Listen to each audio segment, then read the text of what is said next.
international shipping agencies like Maersk and its competitors saw their stocks go down, and they're blaming it on concerns of possible increases to tariffs proposed by Donald Trump during his campaign. To break this all down, we've had our fact checker, Jason Puckett, checking out all of this, explaining tariffs and what it could mean for you and the economy. Jason. Yeah, Jamie, thank you. Tariffs are pretty complex, and analyzing their effects, it involves looking at international trade, domestic production, and consumption, and then trying to guess how consumers and the economy will respond. But for most of the campaign, we saw more simple statements like this.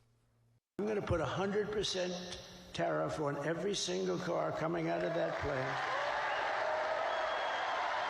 And if that's not enough, I'll make it 200, 300, 500, 800. I don't give a damn what it is. So let's try to get a bit more into this and break down what tariffs are, who pays them, and what they affect. Here's our main source for all of this, a series of reports put together by the Congressional Research Service. These are prepared for members of Congress to get more information on topics like this. So what are tariffs? Well, simply put, they're a tax on imported goods. Historically, the legislative branch had power to create or remove them, but in the last century, they've given a lot of those powers to the president. Who collects tariffs? Well, it's actually done by Customs and Border Protection at ports of entry. Importers have to pay CBP, and that money goes to the general fund of the U.S., which leads to who pays tariffs? This is where it gets complicated. Per the CRS report, quote, U.S. importers pay the additional tariff, but also, quote, the broader question of who ultimately bears the economic burden of these higher costs is more complex. That's because costs can wind up being paid by importers, but they can also pass those costs on to consumers, or in some cases, the actual exporters in foreign countries can lower their prices to stay competitive. It's different depending on industry and tariff, but it's worth noting that when the CRS did analyze tariffs started under the Trump administration in 2018, they found, quote, research generally found that U.S. consumers and firms bore nearly the entire increased costs associated with tariffs. It's going to be a topic of conversation. Jason here now to answer a couple of questions that I have for you on this, because obviously this is more complex probably than either party was really talking about during the campaign. I'm curious here, have we seen examples in recent history where another country has actually lowered their prices because of the tariffs? We have, but I have to say up front, it's been very few examples.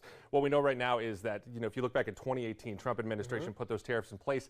We did see the steel industry actually lower some of their prices in response. Foreign countries, I should say, cut down about 50% of those tariffs that were put in place, kind of offsetting some of those costs. But when you look through those reports we were looking at there, that was really it. I'm glancing down here at some numbers. Yeah. They said the range of tariffs that were fully passed on to consumers was in the high 90% range in total when you looked at all of them. Let me ask you, you mentioned it, 2018, right? The Trump administration did some of these tariffs. Since they bring in money to the government, do they bring in enough to offset any of these charges then? That's a great question. And historically, way back in the day, tariffs were actually a form of revenue for the government. Nowadays, though, when you look at these, back in the 2018 ones specifically, they did bring in more. They doubled the annual revenue from about $40 billion to about $80 billion. But that only brought in about 2% of the total revenues for the country that year. So really not on the big scale moving here. And I want to point out that also a good chunk of that money then had to go to cover costs because of retaliatory tariffs coming from other countries back towards us. They had to kind of make up the gaps there. Which has some others concerned, right? In their industry, we saw farmers in some cases being nervous about how this might all play out as well. Something you're going to watch for us, Jason. Absolutely. Appreciate you stopping by and walking us through it. You bet. We have some huge breaking news right now. The footwear industry is sounding the alarms over Donald Trump's proposed tariffs on China, Mexico, and Canada. In addition, stocks for key auto manufacturers are already falling as a result of Donald Trump's announcement. Today, the CEO of the Footwear Distributors and Retailers of America came out and said that they hope President-elect Trump rethinks tariffs as they relate to footwear, as such measures would place an unnecessary burden on American families when budgets are already stretched thin. This trade group represents dozens of companies, including Nike, DSW, Crocs, Under Armour, and Walmart. The tariffs will directly increase the amount your shoes cost. It's pretty clear. But not just that, today stocks for GM, Ford, and other auto manufacturers dropped as a result of the tariffs threat, meaning Americans are already losing money because of Donald Trump's announcement. I'm going to keep providing you updates as we get more information on all the news you need to know, so be sure to follow along to be the first to know always. It's important, I think, to show Canadians and the Americans that we're stepping up in a visible and muscular way And that's exactly what we're going to do. Canada is upping border security after President-elect Donald Trump's meeting with Canadian Prime Minister Justin Trudeau. Trump met with Trudeau in Florida after threatening a blanket 25% tariff on all products imported from north of the border. The threat comes with a call to address drugs and illegal immigrants coming across the border. Canadian Public Safety Minister Dominic LeBlanc was present at the meeting and said it is important to step up border security. We talked about the challenge that fentanyl represents in Canada, and these are shared objectives. We talked about the security posture currently at the border that we believe to be effective. And we also discussed additional measures and visible measures that we were going to put in place over the coming weeks. Trudeau said he had a, quote, excellent conversation with Trump at Mar-a-Lago. Trudeau made Canada friendly to asylum seekers during the first Trump administration, but is now rolling back some of that policy. We're reducing the numbers of immigrants that will come to Canada for the next 3 years. Canadian authorities will look to send people crossing into Canada back to the United States, where they will likely be deported again under the Trump administration. While speaking in Pennsylvania, Trump talked about renewing threats of tariffs against John Deere. Obviously, in a state like that, the blue wall, this really matters. What's behind those threats, and what else did he say?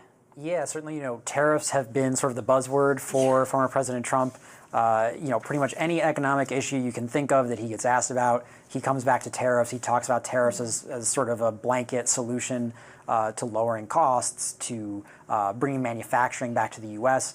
So this is sort of a message he's leaning into, this idea of using tariffs as, almost like a leverage, a piece of leverage essentially, to say, if John Deere, for example, big company manufactures tractors, lawnmowers, big machinery, that if John Deere, as they have said they're going to do by 2026, moves some of their manufacturing to Mexico, Trump will hit him with a tariff, and his idea is that will force them to stay in the U.S.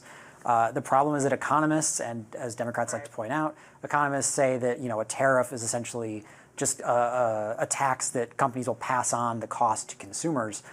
So economists have warned that this could worsen inflation, but Trump doesn't seem to be bothered by that. He's really leaning into this tariff messaging.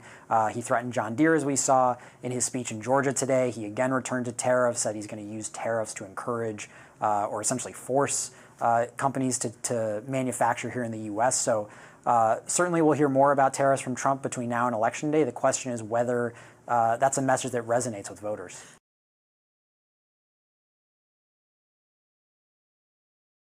Well, Mexican President Claudia Sheinbaum says she is confident a tariff war with the U.S. can be averted. Her statement comes after a phone call with President-elect Trump. On Wednesday, Trump wrote that Sheinbaum had agreed to stop unauthorized migration across the border, but Sheinbaum wrote migrants and caravans are taken care of before they reach the border. Trump has threatened to impose 25% tariffs on imports from Mexico unless the country stops the flow of migrants and drugs. Donald Trump isn't even president yet, and he may have touched off the start of a trade war. Trump said on social media that on day one, he would have an executive order putting 25% tariffs on goods from Canada and Mexico. Chinese goods could face an additional 10% tariff. Why is he doing this? Trump says he wants to curb the flow of fentanyl and illegal immigration across the U.S. border. But tariffs are a risky proposition because they can raise everyday prices. The United States depends on China, Mexico, and Canada as trading partners. Auto prices could go up. The prices of grocery items, not just avocados, but all kinds of other goods, could also increase. In Canada, we depend on their lumber. That means housing prices could go up. All of this risk is one that Trump sees as worthwhile if he achieves his goals. But Americans said in the most recent election that they were tired of inflation. And so that means Trump is also risking whatever political capital he gained for the start of his presidency. What will ultimately happen remains to be seen, because it could be that Trump doesn't impose these tariffs at all. He's made threats in the past and not followed through, all of which leads to a lot of uncertainty for the United States and the rest of the world as his presidency starts. Well, President-elect Donald Trump is threatening to impose a 25% tariff on goods coming from both Mexico and Canada once he returns to the White House. Officials in both are preparing for how they'll respond. ABC's Perry Rusum is in Washington with the latest. President-elect Trump and the president of Mexico at odds over a phone call about immigration. Trump says Mexican President Claudia Sheinbaum agreed to stop migration through Mexico and into the United States, effectively closing our southern border. Sheinbaum says she told Trump migrant caravans are being stopped before reaching the U.S., saying, "We reiterate that Mexico's position is not to close borders." He is threatening to impose a 25% tariff on goods coming from Mexico and Canada on his first day back in office, until Canada and Mexico solve what he calls a long simmering problem. Days after suggesting Mexico would retaliate against U.S. tariffs with tariffs of their own, potencial guerra arancelaria, la revisión del tema. No va a haber potencial guerra arancelaria. No. Sheinbaum yesterday interrupting a reporter asking about a potential tariff war, saying there will be no potential tariff war. President Biden calls Trump's tariff threats on the U.S.'s North American neighbors counterproductive. Sheinbaum says there will be more conversations before Trump takes office. As for Canada, a government official this week says they are starting to think about tariffs they can impose on the U.S. No final decision has been made. Perry Russom, ABC News, Washington.